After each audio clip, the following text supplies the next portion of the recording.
How do you kind of walk the tightrope of getting you guys ready to play physical tackling football but not get hurt during ball game? You scrimmage, earlier on. You have a lot of your tackling earlier on, and as you get closer to the game, you have to do it in, situational things where you're not having big body pileups. I mean, for us, we have tackling circuits, where that's what you're working on. And we had a scrimmage, we had a second scrimmage, and had a couple short yardage goal line type things. But after that, I mean, you got to be really, really careful. Has that changed much for you over the years, like say from your first year in Northern Illinois? I've learned as I've gone. I think I was fortunate. I learned at Montana. I had a head coach there named Joe Glenn. He said you can't win the race without your horses at the gate. And so you got to understand what do they need until you can prove that they're ready. And once you've seen enough, then you back off and keep them safe. We practice full speed. You guys have seen how we practice. So, I mean, there's a lot of contact out there, but the minimal bodies on the ground is kind of the goal. You just don't want to see anybody in a pile. Spent the last 8 months preparing for this game. I mean, how ready do you feel like your team is now at this point going into Saturday?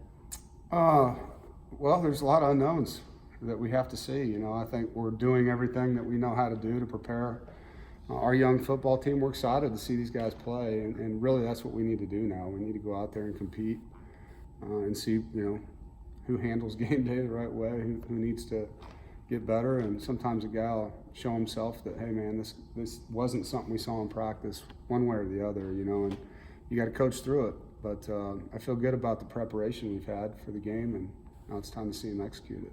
Coach, going off along that, you've talked at length about the youth of this team. There's a lot of redshirt guys who are here, but what have you told them this week as far as what to expect with not just the first game, but the atmosphere, because it's going to be crazy with all the ECU, NC State fans? Well, one, we told them to enjoy it. That's why we work so hard, is to have an environment like that, and they've earned that.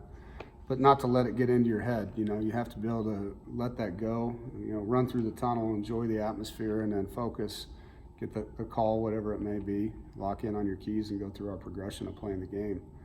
But I want them to enjoy the atmosphere. I mean, that's one of the things that makes NC State and Carter Finley so special. We have that here, and not many people do, and I can't wait. I'm really excited for our fans and our students and everybody to be out there and enjoy the atmosphere. Can you talk a bit about Bam Knight's progression from when he arrived on campus in the spring to now? Yeah, I mean, Van is, as you guys have seen in our spring game last year, he's a top-end speed running back. He's learned our offense. He needs to play a game now too, but he's not thinking as much as he was, and I think for him it's just having a little success will help him, confidence-wise, and you could say that for most of these freshmen. How versatile is that entire running back core? Obviously, Yeah. really young, but you have a lot of different pieces that We you can do. do a lot of different things with. Yeah, and right now I don't, really know which direction it's going to go. I mean, we have some confidence in the two returners, and Ricky and Trent, but we have a lot of excitement, with Jordan Houston and Zonovan because of their playmaking ability, and so we got to get those guys in the game, see how they react, and we have some plays for those guys where you'll see multiple guys in the game, and we're going to have an opportunity to evaluate them and look forward to seeing what they do. Coach, you mentioned talking Monday about Holton Nailers, and he's a guy that throw the ball as well as he's not afraid to run it and tuck it. What's kind of been the game prep for him coming into Saturday? Well, we know that he's a left-handed quarterback, so you expect a lot of the movement stuff to go to our right, his left. We know how competitive he is. I've told our staff and our team how much I respect him as a competitor, and I know how important playing in games like this is. Having been a head coach at Northern Illinois, when you go up against a Power 5 team, it means a lot, in that locker room and with that coaching staff. So we've talked about that, and I know Holton's the face of their program now as their quarterback, so he'll do everything he can to help them. Are you curious that, I don't know if he'll have 80 passes and runs like he would last year? Are you kind of curious what their approach will be? Will it be more James Madison-ish? Yeah, I think, anytime you start with a new staff, even though we've played them, it's new personnel for them to coach. There's a feeling out period in the game, and whether they're going to use him as a true runner a lot or whether it's just going to be here and there, short yardage and red zone. So we'll have to feel out kind of what they want to do. I mean, we expect the James Madison system and how much true QB run game or read game that goes along with it, or RPO game. I mean, those are all things they've done there. Does this feel at all to you in year 7 for you like a second phase of your tenure here? so many young guys. Yeah. And the success you just had the last 2 years.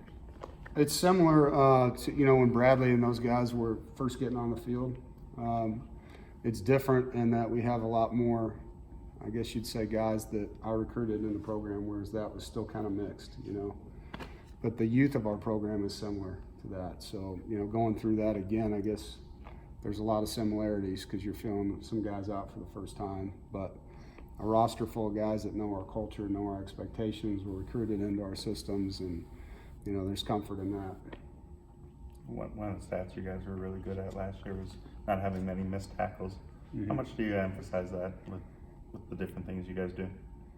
Every day. I mean, it's something, you know, the two things that you'll see from a back end standpoint every day in our practices is going to be tackling fundamentals and taking the ball away. Those two things are paramount. And you know, every single day we're working a technique, and we're doing it with our special teams players as well. You know, whether it's an inside out, an outside in, an open field situation, a sideline situation, just putting them in as many of those as we can.